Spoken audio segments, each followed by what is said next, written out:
حفاظت کس طرح کرنی ہے؟ جو فاجت آلے جانا بھائی میر عجیمت آلہ کام عجیمت آلے جانا بھائی، اور تنہا نہیں اصحاب پیمبر اسے کہنا، تنہا نہیں اصحاب پیمبر اسے کہنا، ہم لوگ ہیں اصحاب کے نوکر اسے کہنا، مرزا ہے یا ہے کوئی پلمبر اسے کہنا، اصحاب کے پاؤں کی ہے ٹھوکر اسے کہنا، اور کہنا ابو سفیان ہے آقا کا صحابی، بھڑک اٹھے تو یہ بات مقرر اسے کہنا، اور کہنا مت انگلی اٹھا عائشہ ماں پر، کون عائشہ؟ تو پھولوں کی خوشبو ہے یا چاندنی ہے؟ تو پھولوں کی خوشبو ہے یا چاندنی ہے؟ کسی شاخ تازہ کی تو تازہ کلی ہے، خدا جانے کس چیز سے تو بنی ہے، ابو بکر کی گود میں تو پلی ہے۔ کہنا مت انگلی اٹھا عائشہ ماں پر، کہنا مت انگلی اٹھا عائشہ ماں پر، بازو سے نہ اترے گا پلستر اسے کہنا، اور خنزیر نہیں ہوتا ہے عثمان کا گستاخ، خنزیر نہیں ہوتا ہے عثمان کا گستاخ، خنزیر سے بھی ہوتا ہے بدتر اسے کہنا، اے قاتل شبیر تجھے سکھ نہ ملے گا، سینے پہ چلاتا رہے خنجر اسے کہنا۔ ماہ رجب کا مہینہ گزرا، اس کے حوالے سے ایک شعر پھر حضرت کو دعوت۔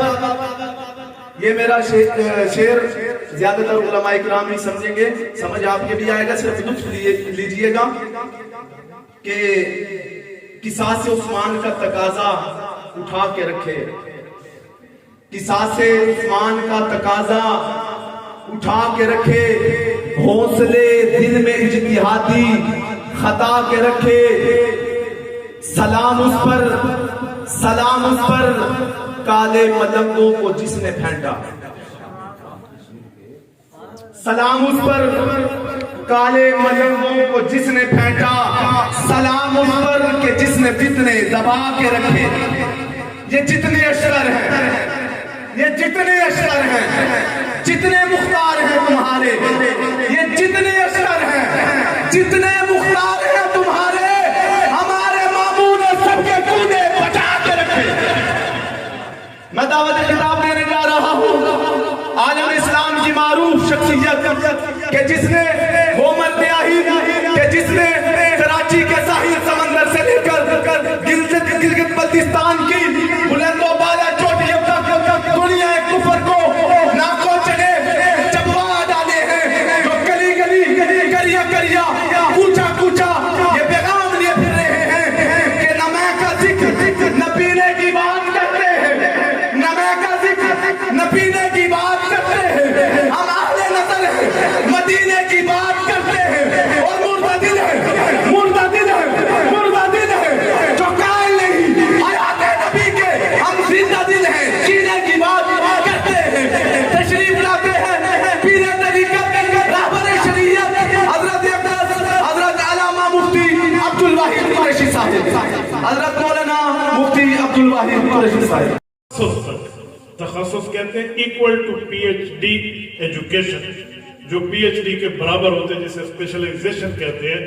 میں نے کبھی کسی استاد سے ایک ڈنڈا بھی نہیں کھایا، یہ اس لیے نہیں بتا رہا کہ بڑا تیز مار ہوں، اس بنیاد پہ بتا رہا ہوں کہ میں نے یہ پڑھا ہے، تو اس بنیاد پہ کہہ رہا ہوں کہ دنیاوی تعلیم اس تعلیم کے مقابلے میں کچھ بھی نہیں، کچھ بھی نہیں۔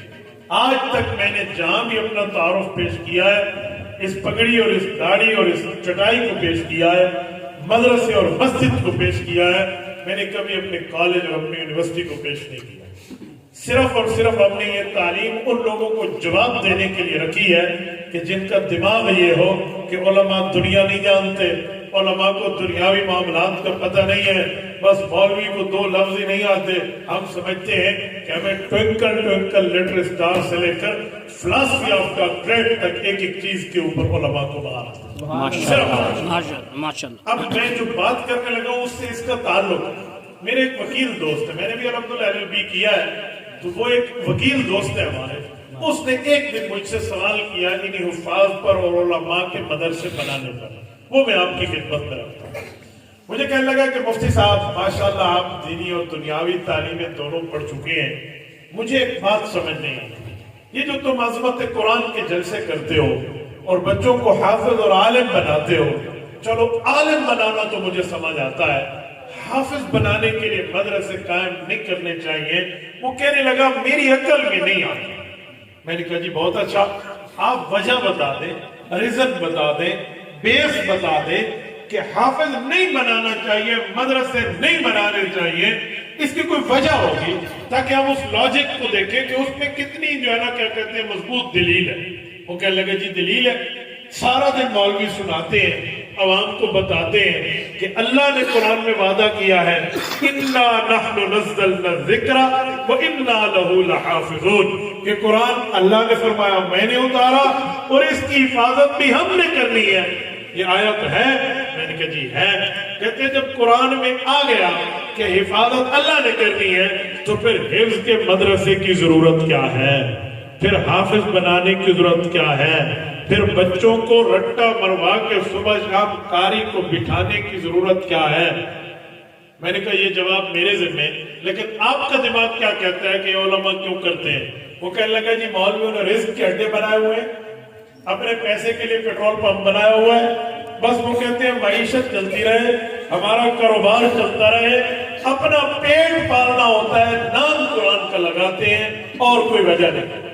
میں نے کہا وکیل بھائی آپ کی بات پوری ہو گئی، اب ذرا میری باری ہے تاکہ مجھے بھی کوئی بات کرنے اور جواب دینے کا وقت چاہیے۔ کہتے جی بالکل ٹھیک ہے۔ وہ کہتے ہیں نا ادھر آ ستمگر ہنر آزمائے تو تیر آزما ہم جگر آزما۔ میں نے کہا جی میرا بھی ایک سوال ہے۔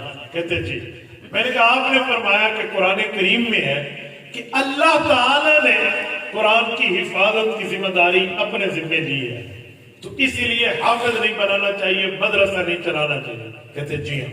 میں نے کہا میرا ایک سوال ہے، کیا صرف اللہ نے قرآن میں یہی آیت دی ہے کہ جی میں قرآن کی حفاظت کروں گا اور یہ میری ذمہ داری ہے، یا کچھ اور ذمہ داریاں بھی اللہ نے بتائی ہیں؟ کہتے اللہ نے تو اپنی بڑی ذمہ داریاں بتائی ہیں۔ تو اس نے 2 4 5 میں نے کہا گنوا دو، تو اس نے گنوانا شروع کیا، اللہ پیدا کرتا ہے، اللہ موت دیتا ہے، اللہ فلاں، اللہ دنیا میں بھیجتا ہے، اللہ نے ہمارے ماں باپ پیدا کیے، اللہ قیامت میں مارے گا، اللہ تعالیٰ جنت دے گا، اللہ جہنم دے گا، اللہ ہماری حفاظت کرے گا، اللہ پاک رزق دے گا۔ جب وہ رزق پہ ہے نا، میں نے کہا ایک منٹ، میرا ایک سوال ہے، رزق کی ذمہ داری کس کی ہے؟ بولیے کہتے اللہ کی۔ میں نے کہا بھائی پھر تو مسئلہ ہی حل ہو گیا۔ کہتے وہ کیا؟ میں نے کہا میں جانتا ہوں آپ کا بزنس میں شیئر ہے، مارکیٹس میں آپ کی دکانیں اور کاروبار چلتا ہے۔ کہتے جی ہاں۔ میں نے کہا باپ دادا سے آپ کاروباری ہیں؟ جی ہاں۔ تو میں نے کہا آپ دکان کیوں چلاتے ہیں؟ کیا مطلب؟ میں نے کہا میں پوچھنا چاہ رہا ہوں دکان کیوں بنائی ہوئی ہے، پیسہ انویسٹمنٹ کیوں کیا ہے آپ نے، کس بنیاد میں انویسٹ کیا ہے، کاروبار کیوں کر رہے ہو، چھوڑ دو، بند کر دو۔ کہتے بند کریں، حلال نہ کمائیں۔ میں نے کہا میں نے کب منع کیا کہ حرام کماؤ؟ میں کہہ رہا ہوں رزق کمانے کیوں بیٹھتے ہو؟ ذمہ داری تو اللہ کی ہے۔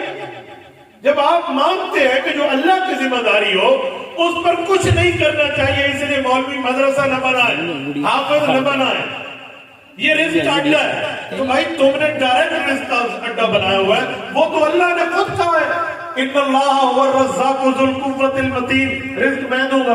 رب نے فرمایا واللہ خیر الرازقین، رب بہتر رزق دینے والا ہے۔ اللہ نے فرمایا لا تقتلوا اولادکم خشیۃ املاق نحن نرزقهم وإیاکم، رزق میں تمہاری اولاد کو بھی دیتا ہوں، تمہیں بھی دیتا ہوں، کیوں اولاد کے دشمن بنتے ہو؟ تو جب رزق کی ذمہ داری اللہ کی ہے، آپ دکان کو بند کریں، کاروبار ختم کریں، شٹر کو تالا لگائیں اور گھر بیٹھ جائیں۔ مجھے کہا مولوی جی جواب تے نہ ہویا۔ میں نے کہا جی اے غلط نہیں، جواب تے ہے، ذمہ داری اللہ نے قرآن کے لیے، تم کہتے ہو مدرسہ نہیں بناؤ، اللہ حفاظت کرے گا، تو ذمہ داری رب نے رزق کی بھی لی ہے، آپ دکان نہ چلاؤ، اللہ ذمہ داری پوری کرے گا۔ اب مجھے کہتے مولوی صاحب اللہ اوپر سے بوری لٹکائے گا؟ میں نے کہا یہ اللہ کا کام ہے، بوری لٹکائے، بالٹی لٹکائے، تھیلا لٹکائے، شاپر لٹکائے، ایسے ہی دے دے، یہ رب کا کام ہے، تیرا میرا۔ میں نے پوچھا اللہ قرآن کی حفاظت کیسے کرے گا؟ میں نے تم سے پوچھا، وہ اللہ کا کام ہے، رزق بھی اللہ کا کام ہے۔ آج کے بعد کاروبار نہ کرنا، اور تو ہے میرا وکیل دوست، تو اپنے کلائنٹ سے فیسز چارج کرتا ہے، کہ مجھے اتنی فیس دے میں تمہارا مقدمہ لڑوں گا, میں کانسٹیٹیوشنلی تمہارے لیے کوئی چیز کا رسپانس کر کے اس کی وہ جو ہے نا حل لاؤں گا. لوگوں سے پیسے نہیں لینا, فری آف کاسٹ کرنا, فی سبیل اللہ کرنا, مفت کرنا. مجھے کہتے ہیں مولوی صاحب اللہ نے عقل دیا ہے, قرآن میں ہے عقل سے سوچو, تو اللہ نے عقل دیا, رزق کی ذمہ داری تو اللہ کی ہے, ہم کاروبار کریں گے اللہ کی ذمہ داری پوری ہوگی. میں نے کہا ایک باری پھر سنا کیا جواب ہے, ایک باری پھر ہم کاروبار کریں گے اللہ کی ذمہ داری پوری ہوگی. تو میں نے کہا موت پڑتی تھی تو میں یہ جملہ کہتے ہوئے کہ اللہ نے ذمہ داری لی ہے قرآن کی حفاظت کی, علماء مدرسے بنائیں گے, بچے پڑھیں گے, اللہ کی ذمہ داری پوری ہوگی. اس کا تو کوئی تمہارے پاس حال نہیں تھا جب اپنی معیشت حضور پاک نے تجوید کرائی ہے, تعلیم دلائی ہے, تدریس کی ہے, تو آج علماء تجوید و تعلیم و تدریس کرتے ہیں. رسول اللہ صلی اللہ علیہ وسلم نے جتنے کام کیے تھے وہی کام علماء کرتے ہیں, اور وہی میرے پاک نبی نے فرمایا تھا, فرمایا جتنے کام علماء کے ہیں وہ وراثت انبیاء ہیں. میرے پاک نبی کا فرمان ہے, صحابہ کرام نے پوچھا تھا یا رسول اللہ آپ آخری نبی ہیں, آپ دنیا سے چلے جائیں گے, معاملہ کیا ہوگا؟ حضور پاک نے فرمایا صحیح بخاری جلد نمبر 1 کتاب الانبیاء باب حدثوا عن ذکر بنی اسرائیل ولا حرج, اس کے ساتھ روایت موجود ہے. حضرت ابو ہریرہ رضی اللہ عنہ ارشاد فرماتے ہیں میرے پاک نبی نے فرمایا کانت بنو اسرائیل تسوسهم الانبیاء کلما ہلک نبی خلفہ النبی, فرمایا لوگوں جو سیاست اسلامی کا کام نہیں ہوں گے جتنے ایک عالم دین کا دماغ چل رہا ہوتا ہے. میں اس دن ایک پریس میں تھا تو ایک صحافی نے مجھ سے پوچھا کہ آپ مولانا فضل الرحمان قائد ملت اسلامیہ کی بات کرتے ہیں, سبحان اللہ, کو حکومت مل جائے کیا مولانا حکومت چلائیں گے؟ میں نے کہا یہ سوال کی بات کر رہا ہے, کوئی چرسی اور شرابی اگر حکومت چلا سکتا ہے تو نبی کا وارث عالم دین اس سے بڑھ کے چلا سکتا ہے.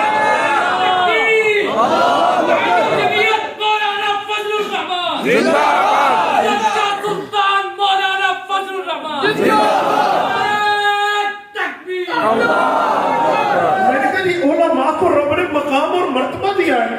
عالم جب مسلح پہ ٹھہرتا ہے, یہ مسلح امامت عام چیز نہیں ہے. یاد رکھیں یہ امامت کا مسلح حضور کو ملا اور حضور نے انبیاء کی امامت کی. آپ کو پتہ ہے امام کون ہوتا ہے؟ اس کے آگے تو چھوڑو, اس کے برابر بھی کوئی نہیں ہوتا. عالم کا یہ رتبہ ہے, امام کا یہ مقام ہے کہ آگے تو آگے اس کے برابر بھی کوئی نہیں ٹھہرتا. تو ایک عالم دین کو آپ کہہ رہے ہیں کہ وہ یہ کام نہیں کر پائے گا, تو علماء تو بڑھ کے کام کرنے والے ہیں. آؤ میں آپ کی خدمت میں ایسے علماء پیش کرتا ہوں جن نے اس دھرتی پر کاروبار کیا ہے اور ریکارڈ توڑ کے رکھ دیا ہے بزنس مینوں کا. سب سے پہلے اٹھائیے حضرت عبد الرحمن بن عوف رضی اللہ عنہ. آپ اٹھائیے سورہ من حیات الصحابہ جلد اول اٹھائیے. ابو عبد الرحمن پاشا بہت بڑے قلمکار ہیں مصر کے. وہ لکھتے ہیں جب حضرت عبد الرحمن بن عوف کی وفات ہوئی اتنے بڑے بزنس مین تھے کہ ان کی 4 بیویوں میں جب ان کا 8واں حصہ جسے سمن کہتے ہیں وراثت کا وہ بانٹا گیا تھا, تو جب سونے کے تقسیم کی باری آئی تو کلہاڑیوں سے سونے کو کاٹ کے تقسیم کیا گیا. اللہ سبحان اللہ. شاید کوئی کون رہا ہو, میں تو پھر کہتا ہوں کس چیز سے؟ چھری سے, چاقو سے, خنجر سے, کانی گروم کی چھری سے, پتھر سے نہیں, کس سے؟ کلہاڑی سے. کس کو؟ لوہے کو. بولیے سونے کو. آپ کہیں گے عالم کاروبار نہیں کر سکتے. حضرت عثمان کو لیجیے رضی اللہ, ابھی بھائی بات فرما رہے تھے حضرت عثمان کی. حضرت عثمان کو لیجیے.